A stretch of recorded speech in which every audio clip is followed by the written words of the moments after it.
Hey everyone, welcome back here to my channel where I play Planet Zoo. My name is Nissa and today we're building this little habitat. But of course you cannot see a lot right now, so let's try to get down to it. And yeah, here it is. We have a lot to do today. So yeah, I forgot to mention this build is for the Goeldi's Marmoset and the Baird, the Tapir I cannot pronounce. So if you want to see how I built this or just learn a little bit about these animals, then please keep watching. Once again, we have a habitat here where I kind of had to make a little animal switcheroo because the other day I made a mud video for the Beautyful Home civet, and I really wanted to build that, and I had this idea about this specific habitat I wanted to build, but it kind of needed to be big and such, so I wanted something else in here along with it. I wanted something specifically either from Laos or Vietnam to make it fit as well as possible with the Beautyful Home civet. I had a few animals to pick between, but the main issue were that I needed either the animal to be in the game, made as a mod, and if it was a mod, I needed that mod to be updated so I could actually use it.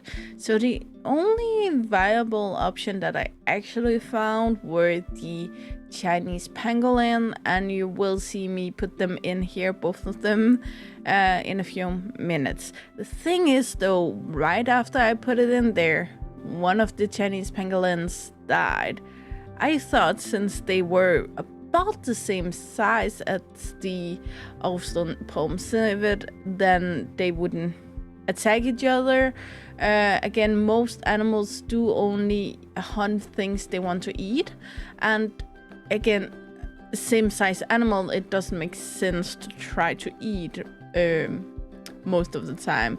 But apparently that was the issue, so I had once again to remove the animals, regroup, rethink, and figure out what I wanted to do. And I decided to remove both the Chinese pangolin and the Beautyful Home civet, and then do something else for it in the near future. I still have a few other ideas that I can go with, but it won't be this habitat. So I took a break, I regrouped, I figured out what I wanted to do, and I came around to the Goeldi's Marmoset. Yeah, I'm probably not pronouncing that one right. And here I came with the thing where, yeah, it's not Asian anymore, so now I need to go in and find some South American animal to put in here with it. And I didn't really found a really small animal, which again is the whole stick of Smalzie Zoo, but I figured maybe we could be okay with making a little cheat again. So we went with the Baird's Tapir, or the Tapir I cannot pronounce, which it's also called it's way between 150 to 400 kilos, which is between 330 pounds and 880 pounds. So clearly it doesn't belong in Smalzie Zoo, but again, a lot of zoos actually have like a theme, and then at least one of two animals that just doesn't fit, or they have an area, for instance, for Asian animals, but then suddenly they have a single animal in there that doesn't fit. So I think I can get around it. I know it's cheating, but it's, yeah, I really feel like it was the best decision I could make. Once again, this was the habitat I have been thinking a lot about, and something I really wanted to do. And I could try build another habitat, I think most people could, but I would not be satisfied with any other habitat until I have kind of built out the idea I already have in my head. It's just how my creativity works. When it works very, very well, but it doesn't work on command. And if I have an idea, I kind of have to put it out there in real life. And I think it's very clear now that a big part of this idea is the faux rock pack. I love this pack. It has so many different options, so many different things to do, but I rarely use it because I like to make these, again, I don't make realistic habitats, but these realistic looking habitat with more realistic stones. Again, this is faux rock, and faux rock doesn't always look realistic, which again makes this pack really good because it looks more like the rocks you would actually see in a zoo. But it's just not it for me most of the time. But again, this is my Smalzie Zoo where I want to try to build with some of the elements that I rarely use, and this pack certainly is that. So I really wanted to see what I could build with it, and I thought I could build it into a half building. So as you can see here, I will not put the roof over the guest area or anything here, but I will still make it not completely outdoors. So again, no roof, but I will put a tree in there to kind of cover the sun. I will make it very, very cozy, make you get the feeling kind of that you're inside. And then as we get further along in this half house, it will become more and more house. And at the end of it, we will have the main entrance. So the main entrance will kind of have two entrances to the zoo. So you will either be able to go into this half house, or you will be able to just go straight into the zoo. I think this is a really good idea, specifically because I'm always driving. I am aware of that. I never go anywhere without my car when I can get outside. But the same with my family. We always drove everywhere because we live on the countryside, I think it's called. So whenever we go anywhere, there's kind of far, so we need our car to get there. But a lot of people don't. And sometimes it's raining, sometimes it's snowing, and sometimes it's just really not a weather you want to be out in. And I think this idea that you can actually enter the zoo and start the zoo journey without having to go right back out to the bad weather is kind of a good idea. Again, it's not something that would be important to me personally, but please tell me in the comment below, is this a feeling some of you guys have? I just feel like it would be really, really, if you already wet and you cold and such, it will be nice to go somewhere where you can be at least partially covered from the wind, snow, and so on outside. And then either you can wait till you get warm before you go outside, or you can simply just get a little drier, or you can get something hot to drink, some cocoa, some coffee, whatever you need before again you go outside, because I don't believe zoos should be completely inside. There's a few zoos I like that actually do that, but most of the time animals belong under open sky. So yeah, I don't know, is it an issue for people who kind of either have to take the train and then walk far from the train, or just people who walk to the zoo because they live closer? Yeah, please tell me if it's just my crazy idea or if it's actually a issue. Some of these faux rock things in this pack does look more like a tree or tree trunks than they actually look like rock. You can see with some of the items here I have used, they kind of look like that.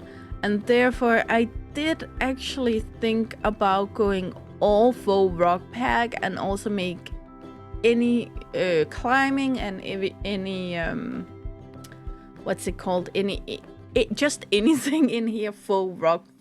But I decided it would be too much, so I decided to go with what would be beneficial for a zoo to do, which would be the bigger items.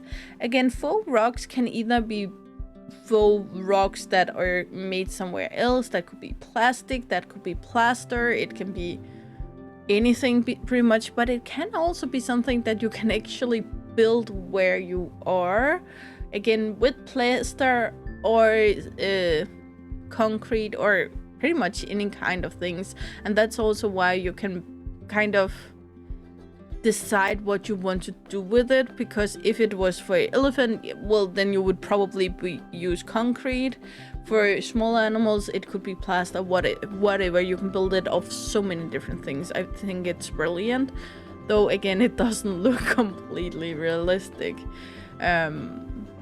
So therefore I did decide to go in with a few trees also. I will mention that I cheat the game because real trees give animals escape routes in the game, and I just don't want to bother with it. So besides the tree I already placed, then every single other tree in here I turn climbing off because they have so much climbing. I have given them so much climbing.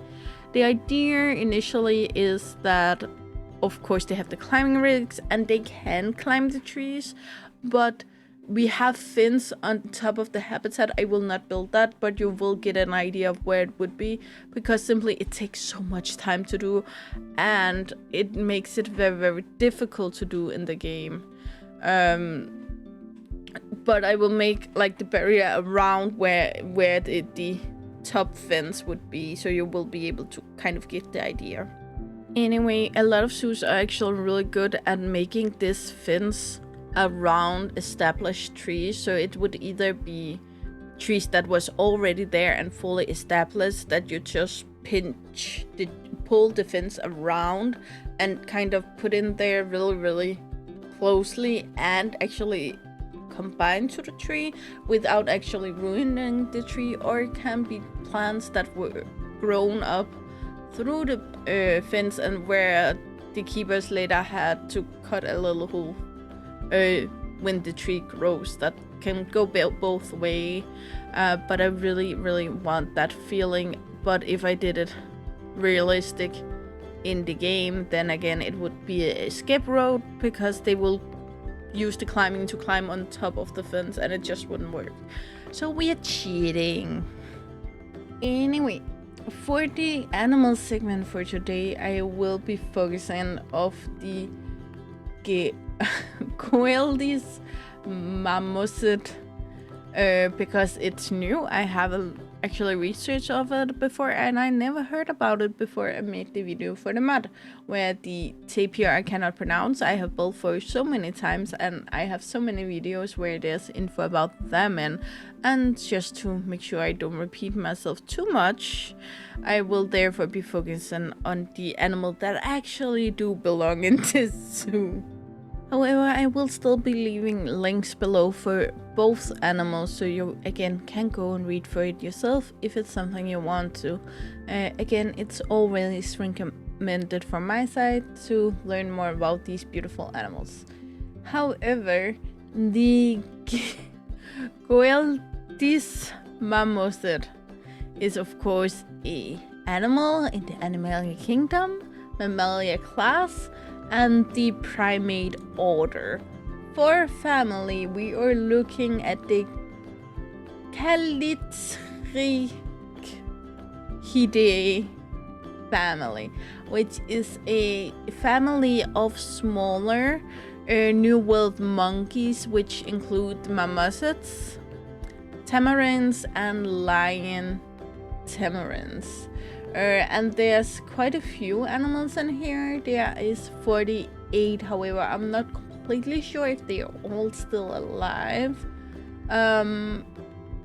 but it is, yeah, those three groups of New World monkeys. These are very beautiful, and most of them have different kind of funny facial hair. And again, I highly recommend you go and look at some pictures for these. I know we have talked about some of the tamarins and lion tamarins here on my channel before, but also the marmoset do look really, really beautiful. with multiple marmosets in the world, you would think that some of them share the same genus, and that is also very possible. But for the genus of Calimico, we only have the one animal, being the Goeldi's marmoset, which is kind of funny because it's kind of the standard or standardized genus within the family. Again, normally when we have a genus which name is very closely related to the family name, it's kind of most often consistent with some type of standard for the animals.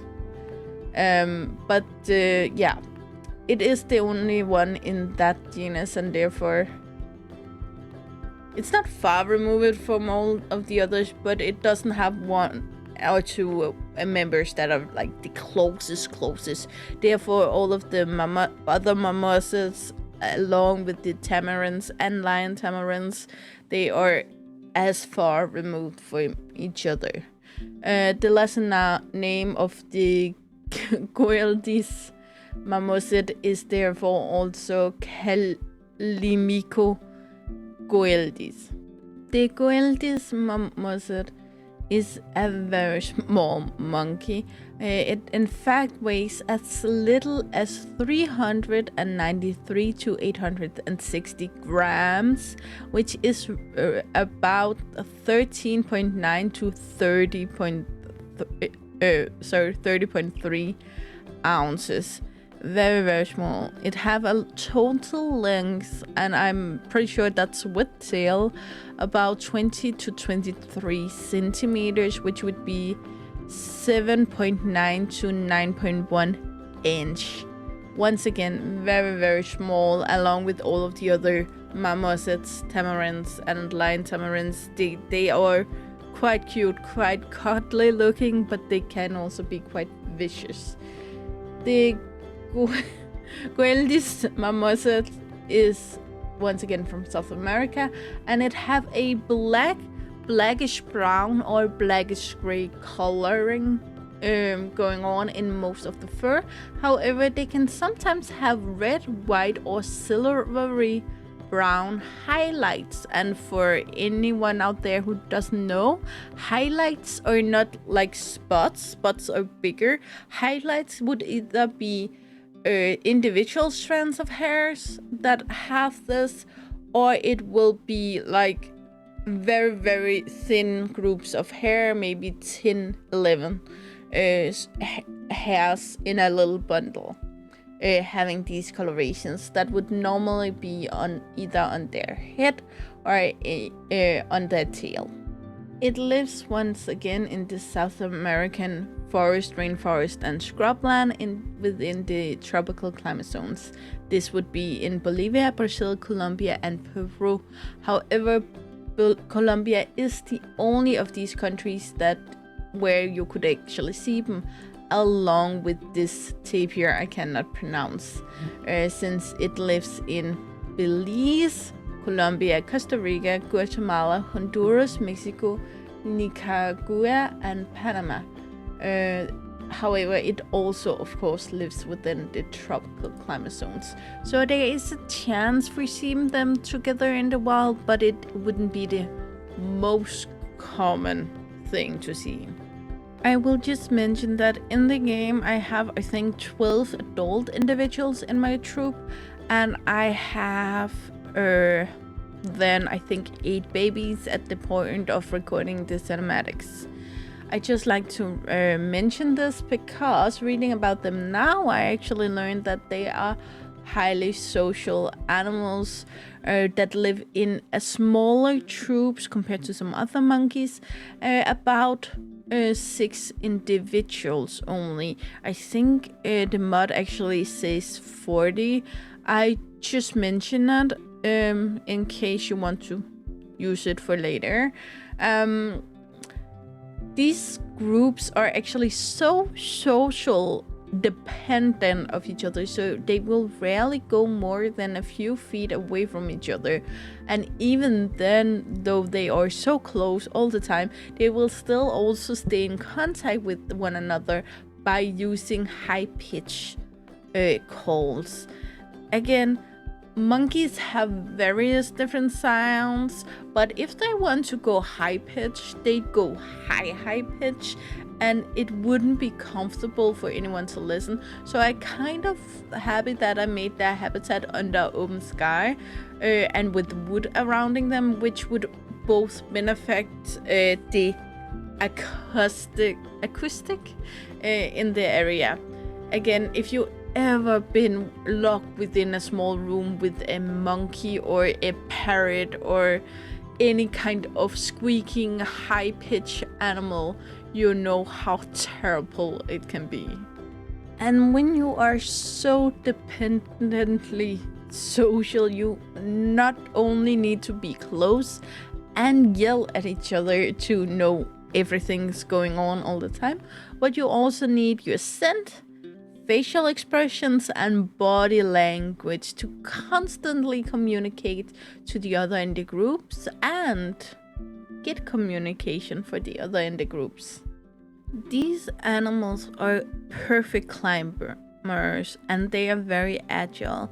They will be ready to take a fight up against one another or something similar size, but if they need anything or meet anything bigger than them, they are much more agile than you would think and can easily not only climb up in the tree and hide up there, but they will run and jump from tree to tree, kind of Spider-Man's style, just without the web, and just jump. So they will kind of be able to just sprint through the entire forest, and as long as there's trees they can keep going, which will kind of set back most predators.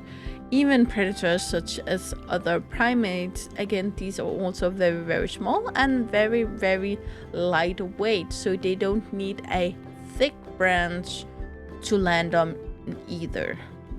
And when they are so perfectly suited for living up in the trees, you would think that they would actually stay there. But they do not.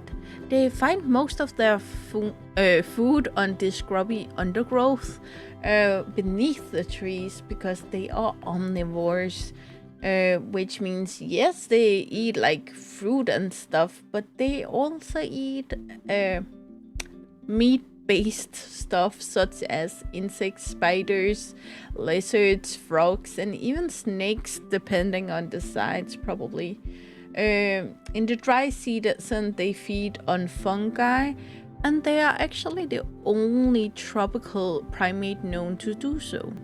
And this means actually that they find their food exactly the same places as the tapir I cannot pronounce, beneath the trees within the forest. However, they are not completely agreeing on the diet, where the tapirs are completely herbivores, more specifically folivores, frugivores, and lignivores, which means they eat both the rougher stuff such as twigs, but they also go with the fun parts such as fruit, and then they also include the seeds and the leaves, which are the more like base food and the food that they are the most of probably within the forest. I'm just talking about the build for a second. As you can see here, I'm making sure to make this higher fence on top of the walls, which would add 2 meters extra to the habitat's height, which would be 6 meters all in all. I'm not sure how the games translate these sizes though, so it will be one full wall piece built, and then these are the same height as the half wall piece size. As you can see here, I did them all the way around, and it is at the top barrier on that piece that I would have put the fence in between, at the top of the habitat. Once again, it would take so much time to do. I wouldn't be able to make it perfect since I cannot cut corners in the game, and at the same time it would just be adding to game mechanics, frustrating coding stuff, so I go around that. I also thought about using the fins down here to make the barrier, but I go with these instead. These doesn't work as well as the red fencing things, but they should be working good enough for what I'm doing with it here. And for the entire time I recorded all of this stuff, the cinematics and so on, I haven't seen anyone get stuck inside, which would probably be the biggest issue that something like that could have.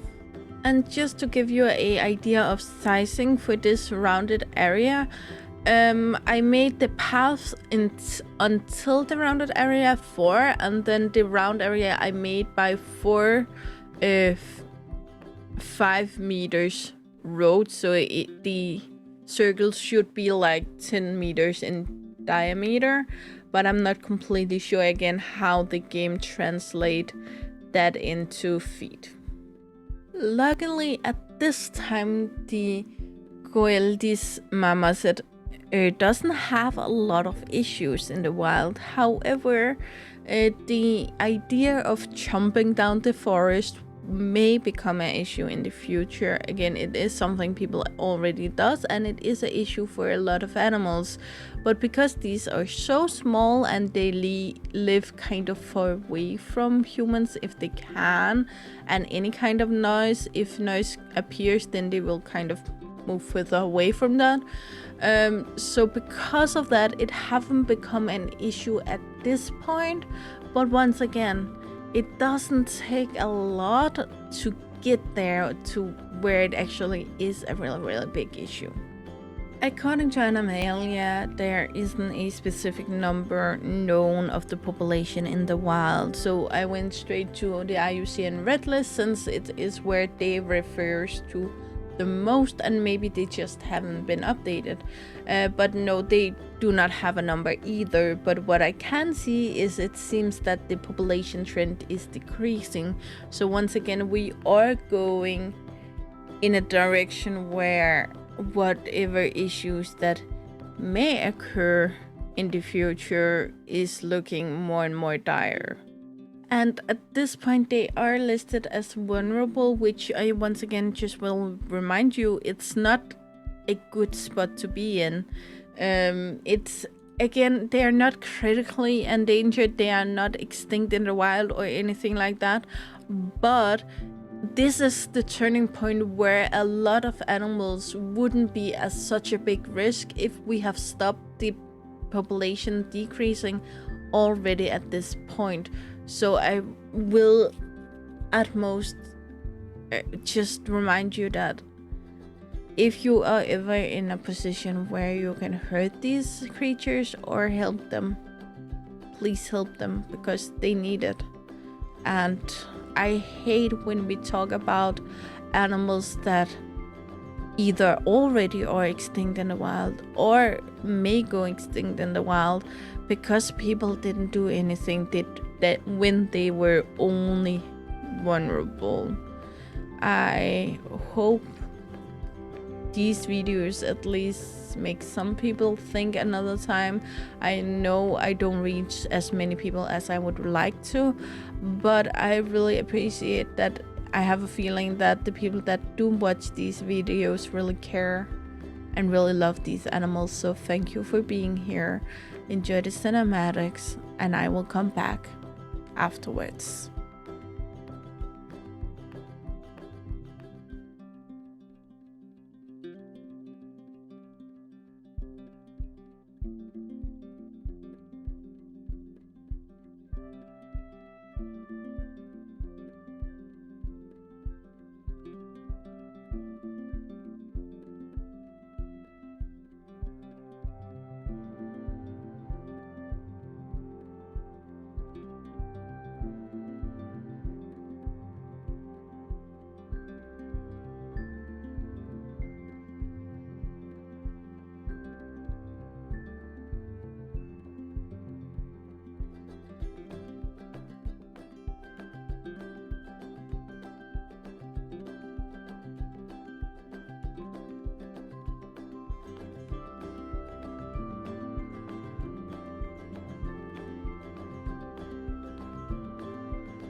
Okay, guys, I think it's all I had for you today, so I really hope you enjoyed it. And as always, guys, you know the drill. Like, subscribe, and turn on the bell notification so you know the next time I upload a video. I really hope to see you again, either in the comments below or in the next video. Bye, guys!